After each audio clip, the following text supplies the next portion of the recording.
चाहे तमिलनाडु हो, झारखंड हो, उत्तर प्रदेश हो, मगरबी बंगाल हो, महाराष्ट्र हो, हम इन तमाम रियासत के मुख्तलिफ मुकामात पर जाकर अपनी जमात को, मंजलिस को मजबूत कर रहे हैं। मैं आपको ये बात बताना जरूरी समझता हूं कि अगर हम अपनी पसमानदगी की हमको शिकायत है, अगर हमको ये शिकायत है कि हमसे इंसाफ नहीं किया जा रहा है, तो याद रखिए ये आपकी शिकायत जरूर है बिदर की, मगर ये शिकायत पूरे मुल्क में अक़लियतों की, मुस्लिम अक़लियत की और दलितों की है। और उसका वाहिद वजह यह है कि हमने अपनी सियासी क़यादत को मजबूत नहीं किया। मैं आपको बताते हुए तकलीफ महसूस करता हूं कि मगरबी बंगाल में 27% मुसलमान हैं, 27%। आपको मालूम मेरे दोस्त कितने मुसलमान मगरबी बंगाल के जेलों में हैं? 38%। कितनों को गवर्नमेंट में मुलाजमत मिली? 6%। कितने मुस्लिम बच्चे स्कूल के बाहर हैं? 6 और 9 साल के दरमियान के 16%। आप बताइए कितने मुस्लिम बच्चे बंगाल में एजुकेशन में हैं? 11%। आपको माने मुर्शिदाबाद और मालदा जिले में आर्सेनिक पानी मिलता है, एसिड पानी होता है, उसमें आर्सेनिक पानी, गंदा पानी होता है। और लोग बड़ी बड़ी बातें करते हैं कि हमने सेकुलरिज्म फुला किया, हमने ये किया, फुला किया। कुछ नहीं किया। आज यही ममता बनर्जी के, उनके इलेक्शन स्ट्रेटेजिस्ट जिनका नाम मोहतरम प्रशांत किशोर है, वो एक जर्नलिस्ट को बिठाकर, 10-12 जर्नलिस्ट को बिठाकर कहते हैं कि बंगाल में मुसलमानों के साथ अपीजमेंट हुआ, यानी उनकी खुशामद हुई, और यह फलसफा रहा। इसीलिए बंगाल के हिंदू ये कह रहे हैं कि अब हमको मौका मिला है, मोदी आया है। आप बताइए कि मुसलमानों का अपीजमेंट कब हुआ? यह तो बीजेपी और संघ परिवार का खुला झूठ है कि वो हमेशा हमारे हिंदू भाइयों से कहते कि देखो मुसलमानों की खुशामद की जा रही है, अपीजमेंट हो रहा है, तुष्टीकरण की राजनीति हो रही है। मैं चैलेंज कर रहा हूं, किसी भी एक जगह पर आ जाओ, मैं बताने तैयार हूं कि हमारे वतन अजीज के इंडियन मुस्लिम्स का अपीजमेंट नहीं हुआ है, इंडियन मुस्लिम्स का एक्सप्लॉयटेशन हुआ है। इंडियन मुस्लिम्स का अपीजमेंट नहीं हुआ है, इंडियन मुस्लिम से डिस्क्रिमिनेशन हुआ है। इंडियन मुस्लिम से अपीजमेंट नहीं हुआ है, इंडियन मुस्लिम्स को बर्बादी के दहाने तक पहुंचा दिया गया है। इंडियन मुस्लिम्स का अपीजमेंट नहीं हुआ है, इंडियन मुस्लिम के छोटे बच्चे और बच्चियों को स्कूल का ड्रॉप आउट उनका मुकद्दर बना दिया गया है। इंडियन मुस्लिम से अपीजमेंट नहीं हुआ है, इंडियन मुस्लिम्स को एब्जेक्ट पॉवर्टी में गुर्बत उनका मुकद्दर बना दिया गया है। इंडियन मुस्लिम से अपीजमेंट नहीं हुआ है, इंडियन मुस्लिम से पॉलिटिकल डिस्क्रिमिनेशन हुआ है। अगर डिस्क्रिमिनेशन नहीं हुआ तो बताओ, भारत की लोकसभा में इतने कम मुस्लिम एमपी जीत कर क्यों जाते हैं? अगर डिस्क्रिमिनेशन नहीं हुआ तो बताओ, भारत की जेलों में दलित और मुसलमान और आदिवासी अपनी आबादी से बढ़कर अपनी जेलों में क्यों अपनी जिंदगी को बर्बाद कर रहे हैं? अपीजमेंट अगर हुआ है, अगर कोई कह रहा है आ जाओ, बैठकर सामने सामने बैठकर डिबेट कर लेंगे। सिर्फ 5 मिनट के अंदर तुम अपनी चप्पलें बगलों में रखकर भाग जाओगे, मैं दलाल के साथ तुमसे कह रहा हूं। मगर अल्लाह अकबर, सुनो, ममता बनर्जी भी ऐसी करते थे, सर पे ओढ़नी ओढ़ लिए। अल्लाह अकबर। अब बेचारा मुसलमान, अरे बोला ना, बोलिए अल्लाह अकबर, बोल, बड़ा खुश। अरे देखो भाई ममता बनर्जी बोले। बास जज्बाती मुसलमान आंख में आंसू लाके क्या बोले। एक बार तो उनका वीडियो मेरे को दिखाए, उन्होंने बोले ला इलाहा इल्लल्लाह मोहम्मद रसूलुल्लाह। अब हमारे लोग मियाँ कुछ दिख रहा? कुछ भी नहीं दिखता बाबू, ये खाली आपको खुश करने के काम है। अब रमजान आ रहा, हर आदमी इफ्तार की दावत, अब तो बीजेपी भी कर रही।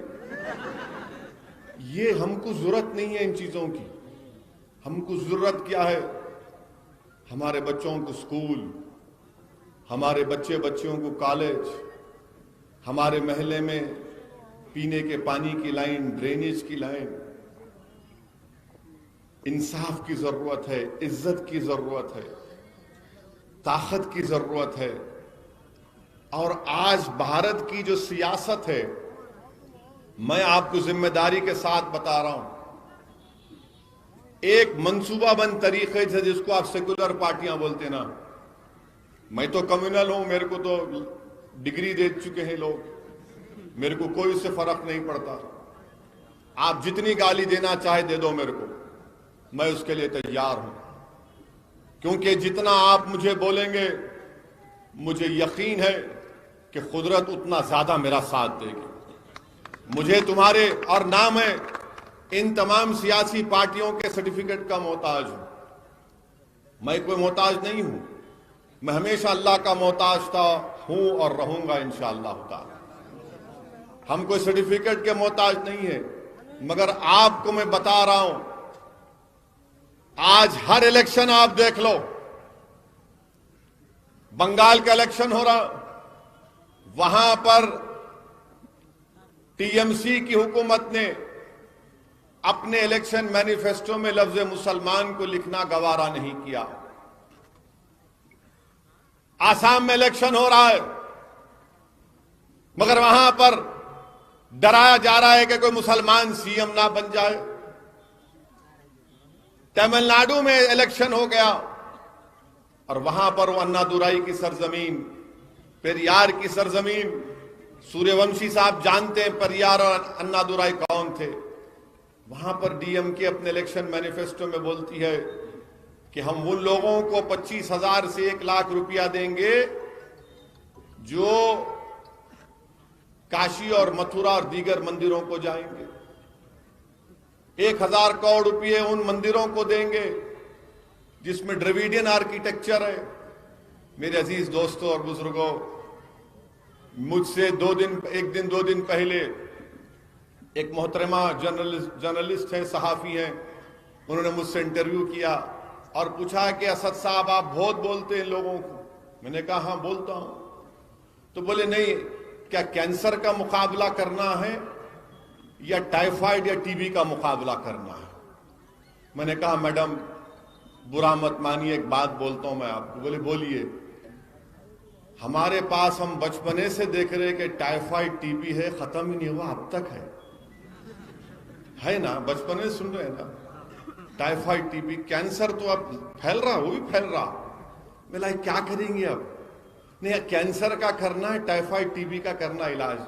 बोला मोहतरमा, जब मरीज जिस्मानी तौर पर बीमार पड़ता है तो डॉक्टर उसका इलाज करता है, और कैंसर से भी मर जाते, टाइफाइड टीबी से भी मर जाते। सियासत में हम आपको क्या बोल रहे हैं, अगर कोई कैंसर है तो लात मारो उसको, टाइफाइड टीबी है तो देख के थूक के बोलना तेरे को वोट नहीं दे रहा, मंजलिस को वोट दे रहा। ये सियासत में है, जिस्मानी है, डॉक्टर से पूछो आप। नहीं कैंसर है, अरे मिला आपको ये टाइफाइड टीबी इतने साल से है तो कौन लेके आए उसको?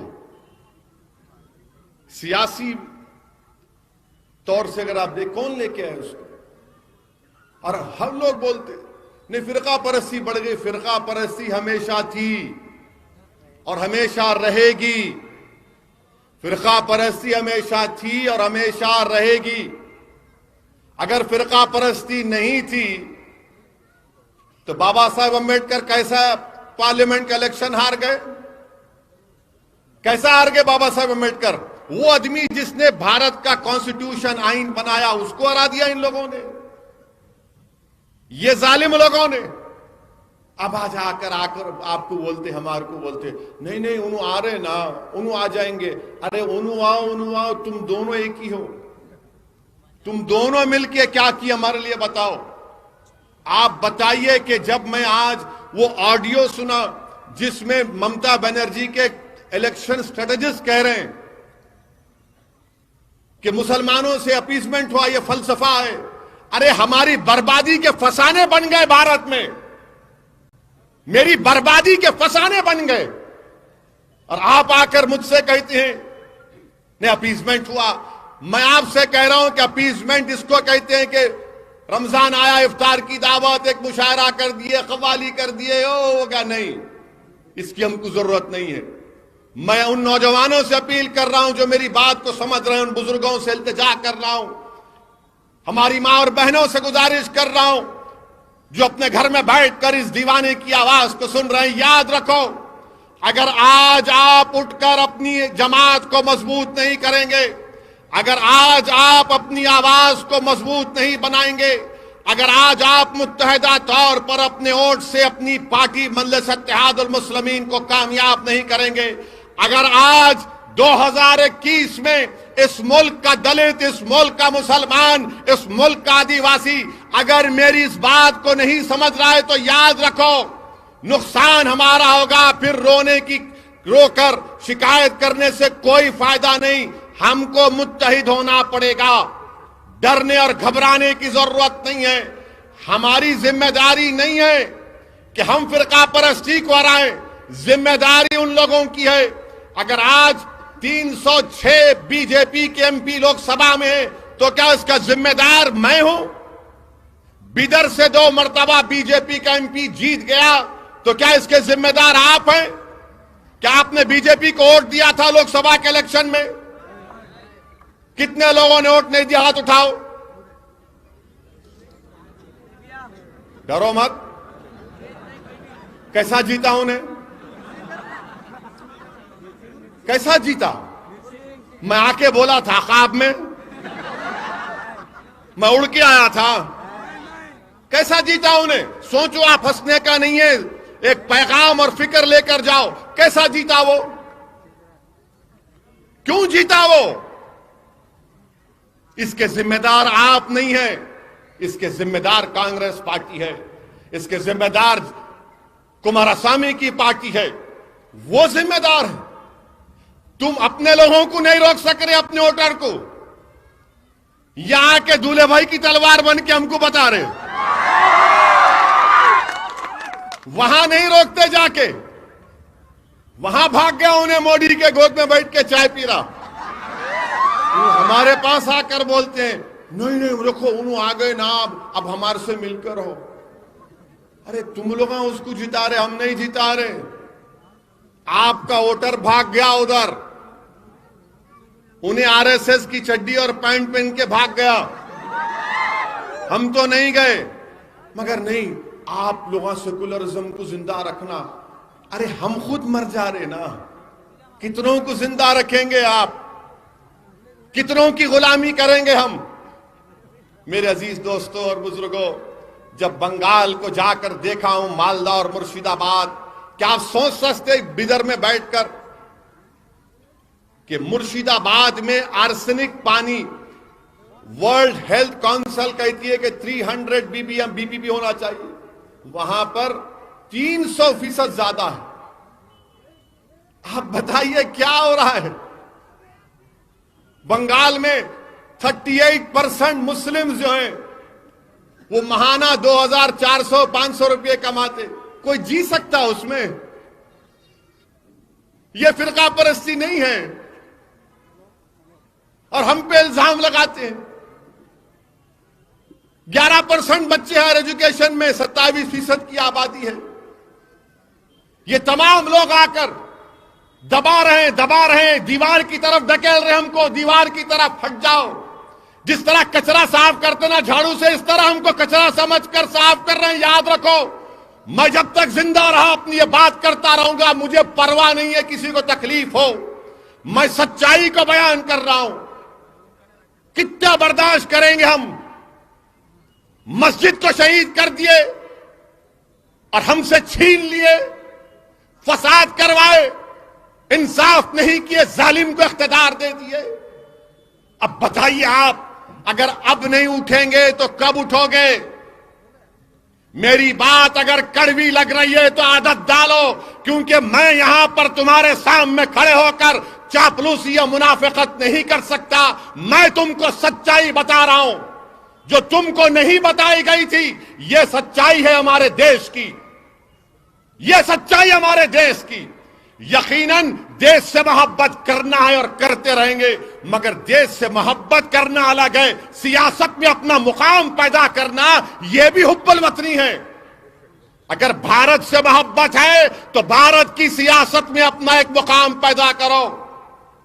हम गुलामी करने के लिए नहीं पैदा हुए, हम चापलूसी करने के लिए नहीं पैदा हुए। डरना डरा रहे हैं, क्यों डरेंगे? किससे डरेंगे? नहीं, बीजेपी आ गई। अरे बीजेपी आ रही तो तुम्हारी वजह से आ रही। राहुल गांधी नहीं हारे अमेठी, मैं हराया जाके। वहां से गुलबर्गा से, क्या नाम है हमारे मशहूर लीडर का, वहां के खड़गे साहब हार गए, मिर्ची से ठहराए उनको। अब्दुल रहीम मिर्ची लगाए जाके, हार गए उन्होंने। अब उन्होंने क्या बोल रहे कांग्रेस के लोग? नहीं, कैसा दिए इलियास बागवान को, हमारी सीट है। तुम्हारे बाप की सीट है? हाँ, या तुम्हारे खानदान में मेहर में आई थी वो? बिदर क्यों लड़ रहे? लड़ेंगे बिदर। ये बिदर के किले की दीवारों को अल्लाह जबान देगा तो पुकार पुकार कर कहेगी कि मजलिस को वोट दो, वारिस बनो अपनी तारीख के। क्यों लड़ रहे? वहां क्यों लड़ रहे? इधर क्यों जा रहे? वो गया जमाना, बैठो बोल तो बैठना, उठो बोल तो उठना नहीं होता। अब हम बोलेंगे भाग तो भाग। यहां नहीं लड़ना, वहां क्यों जा रहे आप? नहीं, बंगाल में क्या करेंगे? आपके जलसों में लोग नहीं आए, मिला न मत आन दो। आपको तकलीफ, पेट में क्यों तकलीफ हो रही? नहीं, लोग कम है तो भी आप जोशीली तकरीर करें। अरे दीवाने करना है, जोश पैदा करना है। जब तक जोश नहीं पैदा करेंगे होश में फैसले नहीं ले जा सकते। उठाना है, जज्बात हिलाना है, हिलाना है, हिला के रखूंगा इंशाअल्लाह ताला। आप बताइए, वहां 6 लड़ रहे खाली बंगाल में, 35 हो गई इन लोगों को। अरे क्यों लड़ रहे भाई आप? मिला कहां से लड़ना? नहीं, आते कई को आप, मिला क्यों नहीं आना? नहीं, बंगाल से क्या मिला? सिराजुद्दौला हमारे अब्बा के अब्बा के अब्बा के अब्बा के अब्बा के थे, उन्हें आए। पलासी की जंग में हमारे अब्बा अजदाद भी थे, आए। मेरे अजीज दोस्तों और बुजुर्गों, ये माहौल हमारे वतन अजीज का है। वो दिल्ली का चीफ मिनिस्टर है, दिल्ली में फसाद हुआ, दिल्ली में दोनों मजहब के लोग आपस में लड़ रहे। क्या किया मालूम चीफ मिनिस्टर वहां का? मालूम आपको क्या किया उन्हें? बड़ा सेकुलर है ना, उन्हें अपने आप को बोलता मैं बहुत सेकुलर हूं, बहुत सेकुलर हूं। क्या किया मालूम आपको? महात्मा गांधी की समाधि पे जाके मुंह को बंद कर लेके बैठ गया। नहीं, हंसने का नहीं है, सोचने का टाइम है, सोचने का टाइम है। आप सोचो ये मुल्क कहां जा रहा? वजीर आजम बोलते मैं हिंदू नेशनलिस्ट हूं, तो ममता बनर्जी बोल दिए मैं हिंदू ब्राह्मण हूं, और वो भी मेरा गोत्रा शांडिलिया है। क्या है भाई ये सियासत जो मुल्क में चल रही है? मैं आपको बता रहा हूं कि एक वक्त आएगा भारत की सियासत में जो इजराइल की सियासत आज हो रही है कि हर इजराइल में हर पार्टी यहूदी वोटों की फिक्र करती है, इसी तरह यहां पर सब ये बताना चाह रहे हैं, चाहे राहुल गांधी हो, मोदी हो, ममता हो, या आपके येदुरप्पा हो, या फिर आपके ये जितने सेकुलर पार्टी, सबसे बड़ा हिंदू कौन है? सबसे बड़ा हिंदू कौन है? ये सब दिखा रहे हैं। ये सच्चाई है। मेरे को मालूम कि मेरे इस जुमले के बाद कल से टीवी चैनल वाले शुरू कर देंगे, मेरा निकाह की तैयारी शुरू कर देंगे। करो, कितना निकाह करते करो, टीवी पे मेरे मैं एक नहीं 150 शादियां कर सकता हूं। मगर अमली जिंदगी में एक से ही परेशान है। अब अगर उन्हें सुन लिए फसाद बुक पे तो घर पे गए तो इंतजार में रहते क्या बोले, है ऐसा ही मामला है। मगर आप देखेंगे कैसा बोले, ओवैसी फिर से भड़का भाषण दिया बिदर को जाके। क्या मुशायरा हो रहा है यहां पे, जलसा हो रहा बिदर की सरजमीन पर, ये तारीखी सरजमीन पर जलसा हो रहा है। और इंशाअल्लाह ताला हम यहां पर इस बल्दी इंतखाबात में एक तारीख को रकम करेंगे। इंशाअल्लाह ताला हम एक नई तारीख को रकम करेंगे। और जब गुजरात, अल्लाह अकबर, अल्लाह अकबर, हाँ आखिर में लगाएंगे, ठहरो। अगर नरेंद्र मोदी बोले थाली बजाओ घंटी बजाओ, कोरोना भाग जाता तो हम भी नारा लगा के देखेंगे। बोले थे ना दिया जलाओ मित्रों, दिया जलाओ मित्रों, घंटी बजाओ, पूरे के पूरे निकल गए। वो कोरोना है, वो कोविड है, वैसा वो मारे तो चले आते, कहां जाता हूं, जितने मारे उनको लपेट लिया उन्हें। तो बीमारी है ये। कोरोना का इलाज हो सकता, याद रखो, वैक्सीन आ जाएगा। मगर हमारे वतन अजीज में जो नफरत की सियासत दलित, आदिवासी और मुसलमानों के खिलाफ की जा रही है, इसकी कोई दवा नहीं है, इसकी कोई दवा नहीं है। हकीकत बता रहा हूं, इसकी दवा एक ही है, आप सियासी ताकत बनो, अपने ओर से अपने नुमाइंदों को बनाओ, अपनी क़यादत को बनाओ, अपनी आवाज को बनाओ, अपने कायदीन को बनाओ। क्योंकि अब आसमान से या जमीन से निकलकर कोई आने वाला नहीं है। तुम्हारे ही दरमियान से एक मर्द मुजाहिद निकलेगा जो बिदर में तारीख बनाएगा, जो कर्नाटका की तारीख बनाएगा, चाहे वो हमारा दलित भाई हो या हमारा मुस्लिम अकलियत हो। ये आपको करना है और हम पूरी कोशिश करेंगे, पूरा ताउन करेंगे। मेरी जिंदगी का मकसद एक ही है कि अगर मैं इस दुनिया से चला भी जाऊं तो जाने से पहले कम से कम ऐसे लोगों को अल्लाह मेरे जरिए से यहां पर खड़ा कर दे जो आने वाले 100 साल तक इस मजलूम अवाम की सही खिदमत कर सके। यह हमारी जिंदगी का मकसद है। ये कोई इज्जत शोहरत हासिल करना मकसद नहीं, अल्लाह बहुत दे दिया। हमारी जिंदगी का मंशा, मिशन ये है और इसीलिए इनको तकलीफ होती।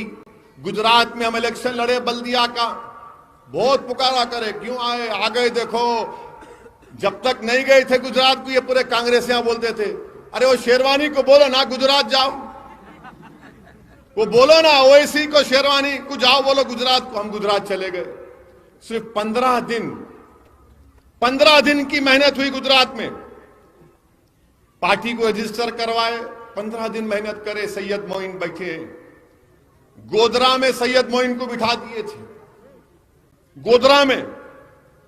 अहमदाबाद में इम्तियाज जलील साहब, वारिस पठान साहब, मजलिस के कायदीन गए। अहमदाबाद की बल्दिया में इलेक्शन लड़े, मोडासा में लड़े, गोधरा में लड़े और भरूच में लड़े। आपको मालूम होना चाहिए कि ये लोग बोलते ना मजलिस बी टीम है बीजेपी की। इनसे अगर इन्हें बोला तो बोलना प्यारे जरा बैठ, आराम से बैठ। गोधरा में क्या हुआ था तो ऐसा बहरा बनेगा, उन्हें क्या हुआ मेरे को क्या मालूम। गोधरा में मजलिस 7 कैंडिडेट खड़ा करी, 7 में से 8 है, 8 खड़ा करे, 7 जीते, 8 में 7 जीते। इंडिपेंडेंट कुछ 16 जीते थे शायद, हाँ 18 जीते। हम लोग क्या किए, इंडिपेंडेंट से जाके बात करे, बोले बाबू आ जाओ। बोले क्या है, डील करते क्या? हम बोले बराबर डील करेंगे। बोले क्या डील करेंगे? आप मेयर बनो, मैं डिप्टी मेयर बनता हूं, बीजेपी को आउट कर देंगे। गोधरा जैसी जगह पर डिप्टी मेयर हमारा एक इंडिपेंडेंट हिंदू भाई है और डिप्टी मेयर मजलिस का है। अब ये कांग्रेस क्या थी वहां पे? नहीं। सच्ची पॉइंट आउट। मोडासा में मजलिस वहां पर अब 12 सीट लड़े, 9 आए, अपोजिशन पार्टी को ही मजलिस है वहां पर। हम 9 है, कांग्रेस 6 पे है। चेक्का T20 का वो मानो में नहीं, फिर कंप्लेन देंगे। उन्होंने 6 हम 9। अहमदाबाद में हमारे 6 कॉरपोरेटर जीत कर आए। अहमदाबाद में सब ताज्जुब कर रहे कि 15 दिन में हुआ क्या। मेरे अजीज दोस्तों और बुजुर्गों, जब इंसान की नीयत में इखलास होता है, जज्बा होता है, मेहनत करने को आप तैयार हैं, तो जरूर अल्लाह सुब्हाना व तआला करम करता है। ये आपकी सरजमीन है। अगर गोधरा में मजलिस अपना डिप्टी मेयर बना सकती है, तो क्या बिदर में चेयरमैन नहीं बना सकते भाई साहब? अगर गोधरा में आपका डिप्टी मेयर बन सकता तो क्या बिदर में आपका चेयरमैन नहीं बन सकता?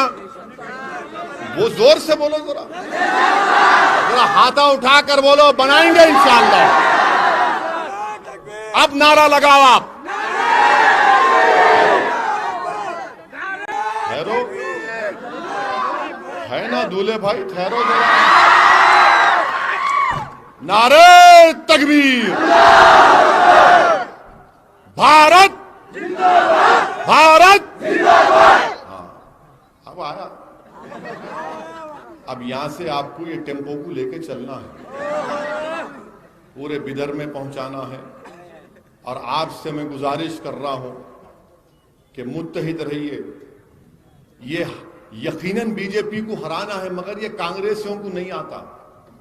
आप मेडिकल शॉप में गए तो आप जाकर मेडिकल शॉप में बोले, जाके उनसे पूछे ये दवाई है क्या, तो उन्हें देख के बोलते ये तो मैन्युफैक्चर होना बंद हो गई ना। फिर बोलते नहीं देख लो जरा, तो बोलते नहीं है मगर उसकी एक्सपायरी डेट की लेते क्या।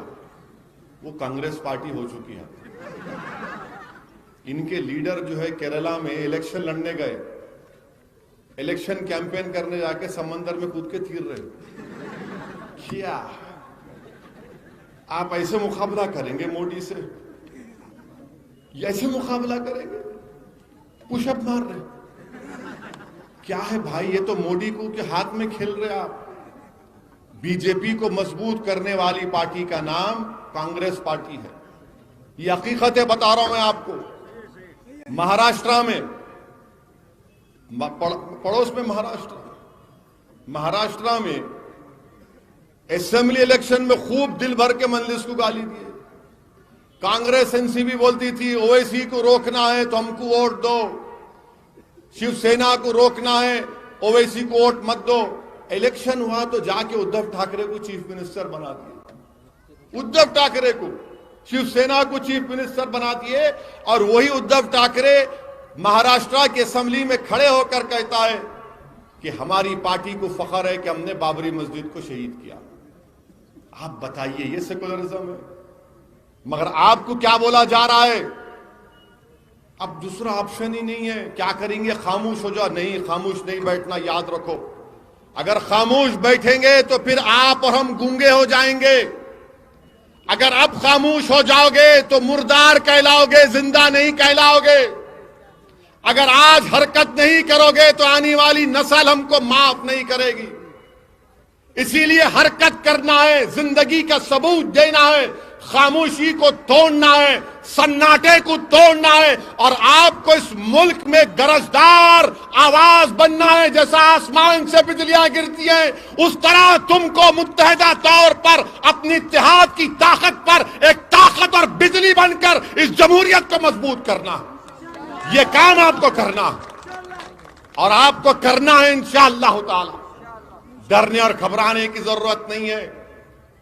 हम कोई मुर्गी के बच्चे नहीं है, हम कोई भेल वो नहीं है, बकरे नहीं है कि जुबा कर दिए जाएंगे। मेरे भाई इंसान हैं, हमारे हुकूक हैं, कॉन्स्टिट्यूशन ने हमको हक दिया है।